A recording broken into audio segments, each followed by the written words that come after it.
Aujourd'hui, je dirais qu'on est plus confortable parce que tout ce travail de mutualisation des ressources a été fait, on a mis tout à plat.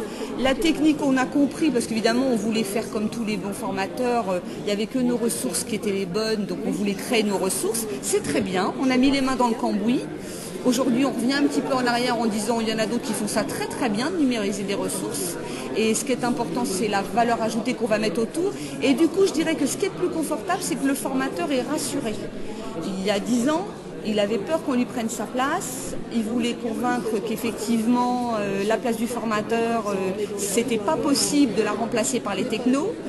Aujourd'hui, on est plus confortable parce qu'on a compris que les technos pouvaient nous amener un confort de travail, sans pour autant minimiser la part du formateur et qu'au contraire elle était extrêmement importante et dans l'élaboration et la scénarisation des parcours de formation et dans l'accompagnement et finalement le formateur, son rôle c'est là.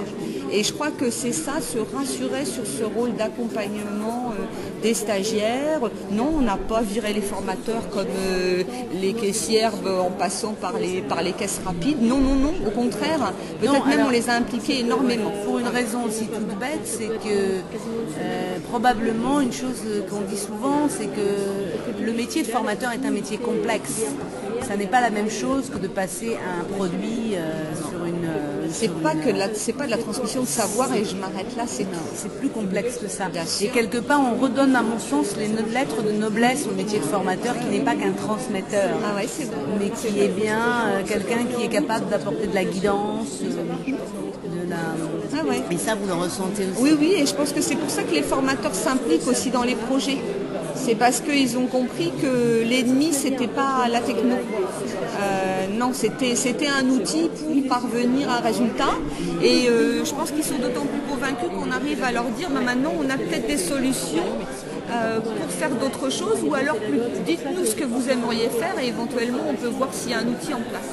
Qu'est-ce que vous diriez à des gens qui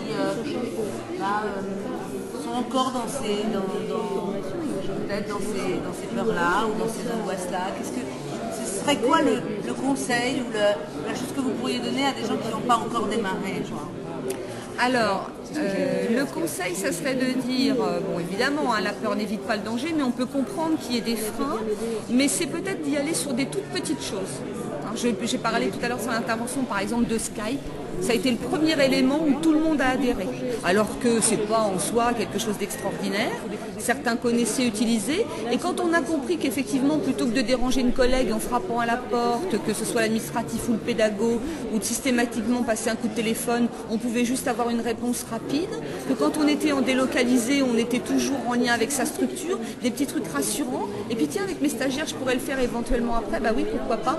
Voilà, des petites choses comme ça. Partir sur du simple, du pratico-pratique, qui permet aux gens de se rassurer et de voir qu'ils gagnent du temps sans vouloir faire du techno à tout craint.